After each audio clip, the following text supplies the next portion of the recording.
అందుకాయన ఆమెతో ఒక్క మాట అయినను చెప్పలేదు. మత్తయి సువార్త 15వ అధ్యాయము 23వ వచనము. ఊహించని విధంగా హృదయ విదారకమైన వేదన వచ్చిపడి, లేక ఆశలు పూర్తిగా అడుగంటుకుపోయి, లేక మనసు వికలమైపోయేటంత దీనస్థితి దాపురించి కృంగిపోయి ఉన్నవారెవరన్నా ఈ మాటలు చదువుతున్నారేమో. నీ దేవుడు చెప్పే ఓదార్పు మాటల కోసం ఆశగా ఎదురు చూస్తున్నావేమో. కానీ నిశ్శబ్దమే నీకు ఎదురు కావచ్చు. అంతా అయోమయంగా ఇంకా కొంతకాలం అనిపించవచ్చు. అందుకాయన ఆమెతో ఒక్క మాటైనను చెప్పలేదు. బలహీనమైన హృదయాలు ఓపిక పట్టలేక పిలిచే హృదయ విదారకమైన పిలుపులకు దేవుని సున్నితమైన హృదయం ఎంతగా నొచ్చుకుంటుందో. ఎందుకంటే ఆయన సమాధానం ఇవ్వకుండా ఉండవలసి వచ్చినది మన మంచి కోసమే. యేసు ప్రభు నిశ్శబ్దం ఆయన మాటల కంటే ఎక్కువ అర్థవంతంగా ఉంది. ఇది ఒక సూచన కావచ్చు, తిరస్కారానికి కాదు గాని సమ్మతికే, నిన్ను మరింతగా ఆశీర్వదించడం కోసమే. నా ప్రాణమా, నీవేళ కృంగి ఉన్నావు? ఇంకను నేనాయన్ని స్తుతిస్తాను. ఆయన మౌనం కోసం ఒక పాతకాలపు కథ ఉంది.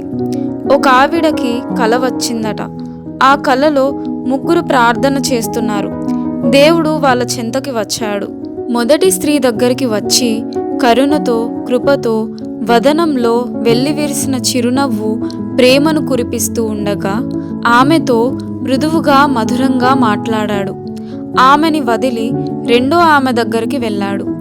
ఆమె నుదుటి మీద ఒక్క క్షణం చేయి వేసి ఒక్కసారి ప్రశంసాపూర్వకమైన ప్రేమ దృక్కులతో ఆమెను చూశాడు.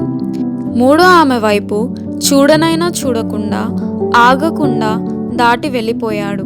ఆ కలలో ఆ కల కంటున్న ఆమె అనుకుందట, దేవుడు మొదటి స్త్రీని ఎంత ప్రేమించాడు, రెండో ఆవిడని కూడా మెచ్చుకున్నాడు. కానీ మొదటి ఆమె పట్ల చూపించిన ప్రేమను చూపించలేదు. మూడవ స్త్రీ మాత్రం ఆయన్ని ఎంతో బాధ పెట్టి ఉంటుంది. అందుకే ఆమెతో మాట్లాడలేదు సరికదా, కనీసం ఆమె వంక చూడనైనా చూడలేదు. ఏం చేసిందో ఆమె? ఆ ముగ్గురి మధ్య అంత తేడాలెందుకు చూపించాడు ప్రభు? దేవుడలా ఎందుకు చేశాడో ఆమె ఆలోచిస్తూ ఉండగా ఆయనే వచ్చి ఆమెతో ఇలా అన్నాడు, నన్నెంత తప్పుగా అంచనా వేశావు. మొదటి స్త్రీ నా మార్గంలో నడవాలంటే నా ప్రేమ, నా అపేక్ష ఆమెకి అవసరం. దినంలో ప్రతి క్షణం నేను నా ప్రేమతో ఆమెని వెంటాడుతూ ఆమె ఆలోచనల్ని చక్కబరుస్తూ ఉండాలి. లేకపోతే ఆమె దారి తప్పిపోయి పడిపోతుంది. రెండో ఆమె విశ్వాసం కాస్తంత గట్టిది. ఆమె ప్రేమ లోతైనది. పరిస్థితులు ఎలాంటివైనా, మనుషులు ఏం చేసినా ఆమె నా మీద విశ్వాసం ఉంచుతుందన్న నమ్మకం నాకుంది. నేను నిర్లక్ష్యం చేసినట్టు, పట్టించుకోనట్టు ఉన్న ఆ మూడో స్త్రీకి ఉన్న విశ్వాసం, ప్రేమ అతి శ్రేష్టమైనవి. నేనే ఆమెకు అత్యున్నతమైన, బాధ్యతాయుతమైన సేవ కోసం అతి కఠినమైన పద్ధతులను ప్రయోగించి శిక్షణనిస్తున్నాను. ఆమె నన్ను అతి సన్నిహితంగా తెలుసుకుంది.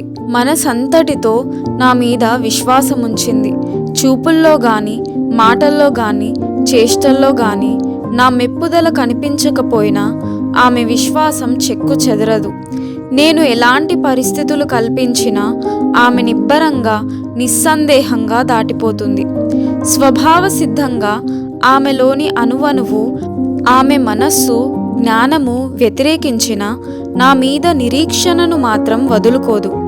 ఎందుకంటే నేను ఆమెను నిత్యత్వం కొరకు సిద్ధపరుస్తున్నానని, నేను చేస్తున్నది ఇప్పుడు ఆమెకి అర్థం కాకపోయినా ఇక ముందు అర్థమవుతుందని ఆమెకి తెలుసు. నా ప్రేమలో నేను మౌనంగా ఉంటానెందుకంటే నా ప్రేమ మాటల్లో చెప్పలేనిది, మానవ హృదయం అర్థం చేసుకోలేనిది. బాహ్య సంబంధమైన వాటి వల్ల కాక ఆత్మచేత బాధ నొందిన వాళ్ళై మీరు కూడా సహజంగా నా ప్రేమకి స్పందించి నా మీద విశ్వాసం ఉంచాలన్నదే నా ఆకాంక్ష. ఆయన మౌనంలోని అంతరార్థం నువ్వు తెలుసుకొని ఆయన్ని స్తుతిస్తూ ఉంటే ఆయన నీ ద్వారా అద్భుతాలు చేస్తాడు.